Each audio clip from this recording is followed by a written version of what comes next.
my name is Jenna Soria, and today I'll be talking about the history of the 1960s and 1970s in the United States. To be more specific, the counterculture movement from those eras.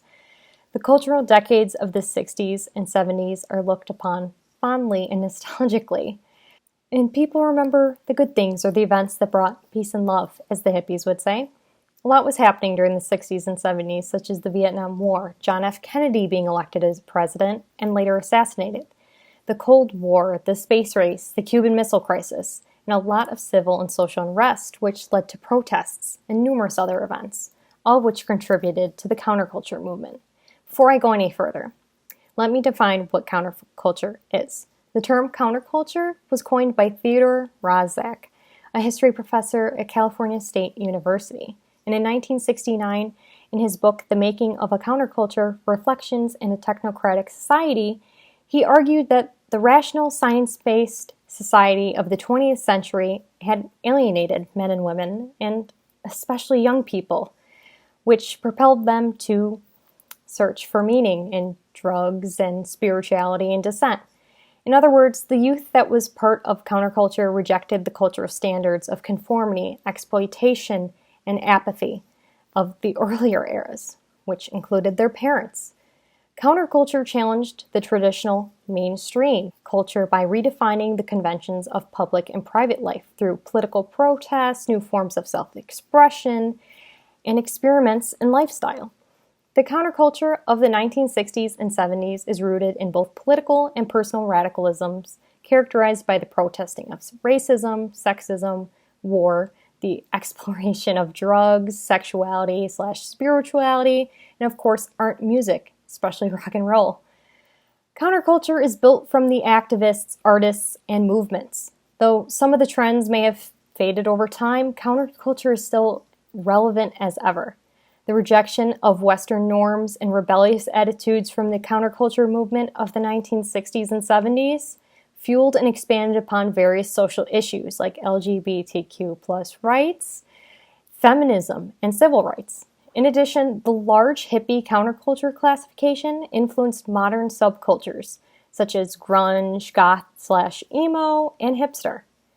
With all that being said, I'm going to summarize LGBTQ plus rights, feminism, and civil rights history, then and present day, and the connections between them. Likewise for the counterculture classification. Let's begin. The story of LGBTQ plus civil rights, or gay liberation as it was known, really began to take off in the late 1960s. But to get there, we need a little background. As alluded to, the 1950s was an era in American history when conformity and traditional values like the nuclear family really mattered. With the ongoing Cold War, there were fears of communist infiltration, and this somehow became an issue of sexuality. In 1953, Eisenhower passed an executive order banning homosexual citizens from the federal government, as LGBTQ plus citizens were thought of as perfect communist sympathizers or spies. This kicked off a witch hunt to root out lesbians and gays known as the Lavender Scare. Ironically, the government's obsession with homosexuality actually got people talking openly about the issue, and in turn, gay and lesbian Americans started forming their own politically active communities. The 1960s saw a few successes for LGBTQ plus civil rights, such as Illinois being the first state to decriminalize homosexuality in 1961 by repealing its sodomy laws. The biggest success came in 1969 as the New York police raided a popular gay bar called the Stonewall Inn. The patrons pushed back with 6 days of protesting and rioting, now known as the Stonewall Riots. This was also the start of the gay pride movement. The 1970s were very different from the 60s. The gay rights movement exploded in part to other movements like second wave feminism and the civil rights movement.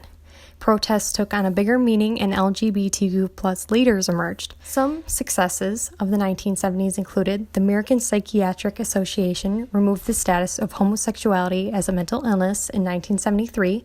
Kathy Kozachenko, Elaine Noble, and Harvey Milk were the first openly LGBTQ plus people to be voted into political and state offices. Fast forward to now, the LGBTQ plus movement had its ups and downs. 1980s onward, many American states had decriminalized homosexuality. Of course, the biggest victory for LGBTQ plus rights was the legal recognition of same-sex marital unions in 2015. However, There are still many issues LGBTQ plus people deal with, such as constant homophobia and discrimination, laws banning LGBTQ plus history from being taught in schools, transgender individuals being prohibited from openly serving in the military, and numerous other concerns. Now, how does this all relate to counterculture movement? The rebellious nature of the 60s and 70s was the perfect storm to cultivate cultural revolutions.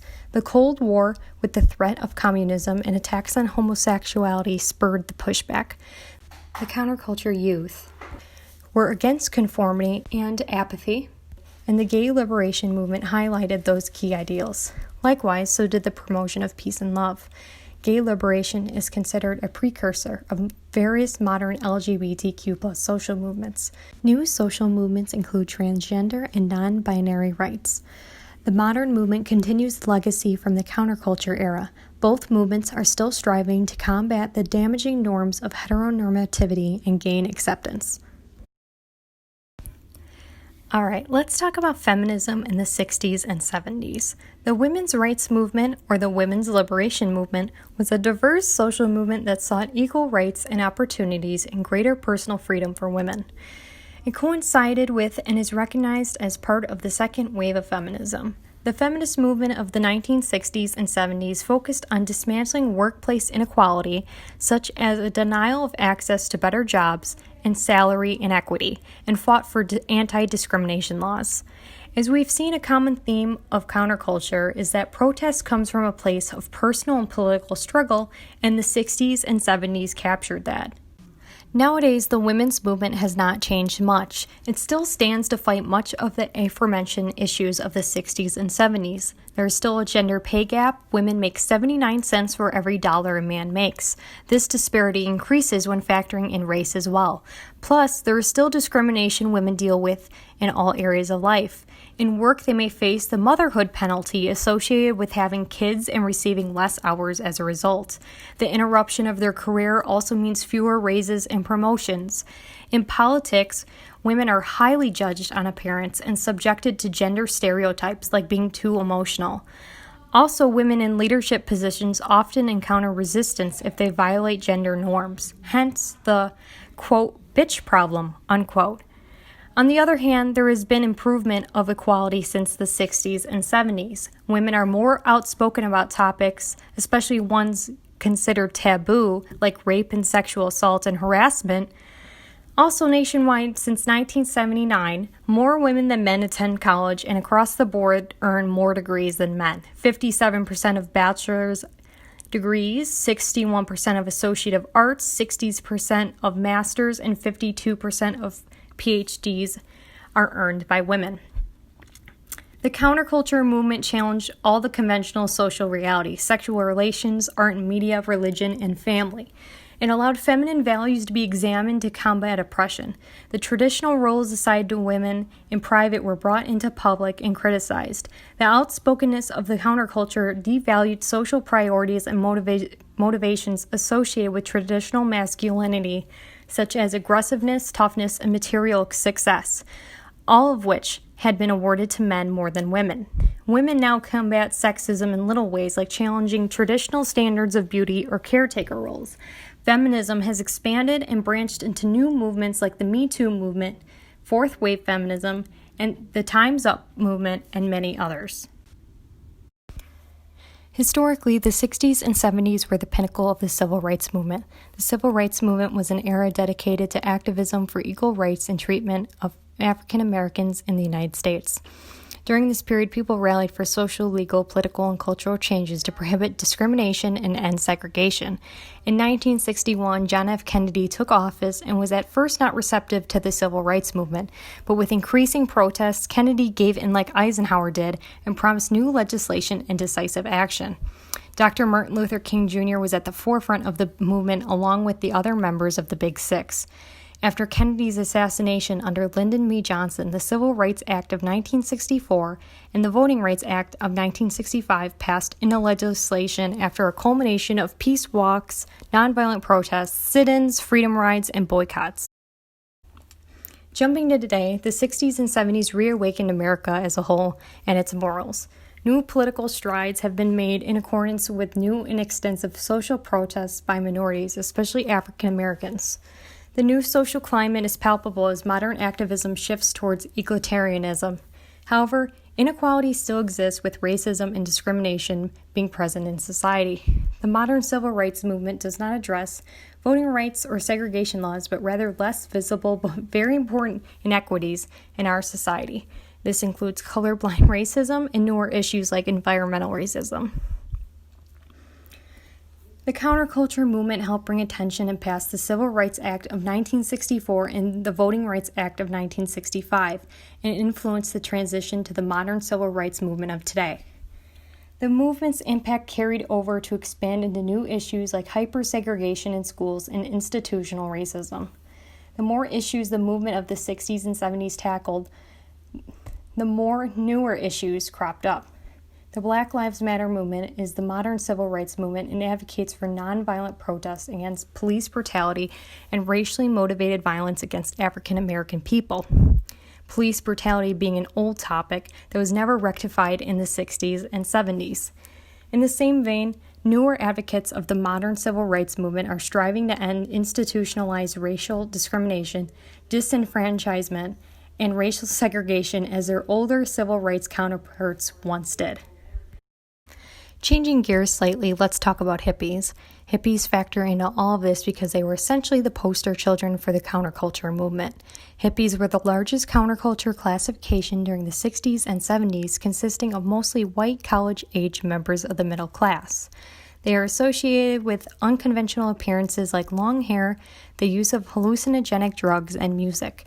As stated previously, counterculture youth rejected the cultural standards of their parents, especially with respect to racial segregation, the Vietnam War, sexual mores, women's rights, and materialism.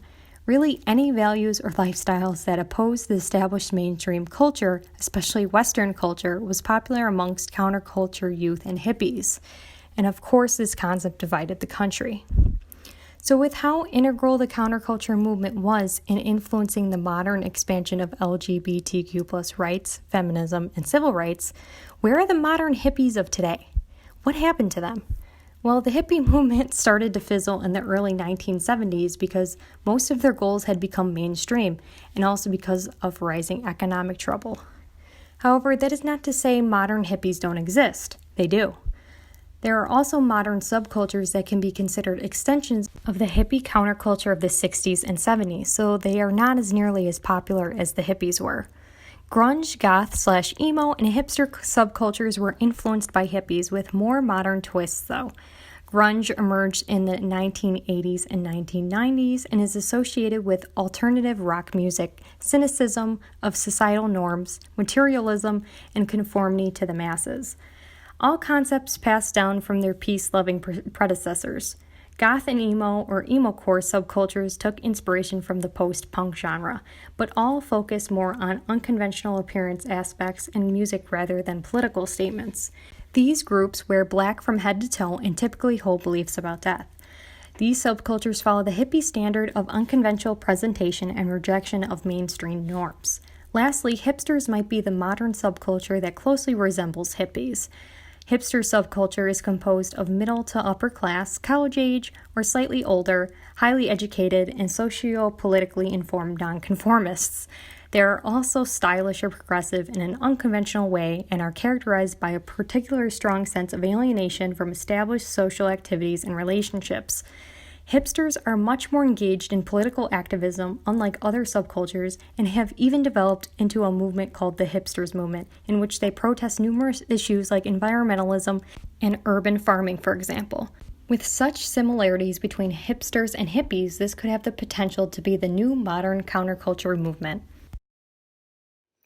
In summary, the counterculture movement of the 1960s and 1970s was a cultural revolution because of the impactful events coupled with the rebellious new ideals of self-expression through political protests and the experimentation of unconventional lifestyles during those decades. It is without a doubt that the rejection of Western norms and nonconformist attitudes of the 60s and 70s fueled previously existing social issues like LGBTQ+ rights, feminism, and civil rights, and helped expand them in the modern age. Likewise, the hippie counterculture classification influenced modern subcultures such as grunge, goth/emo, and hipster. It is clear that the counterculture movement is relevant and ever present in our society today. Thanks for watching, and at the end, my bibliography will be posted.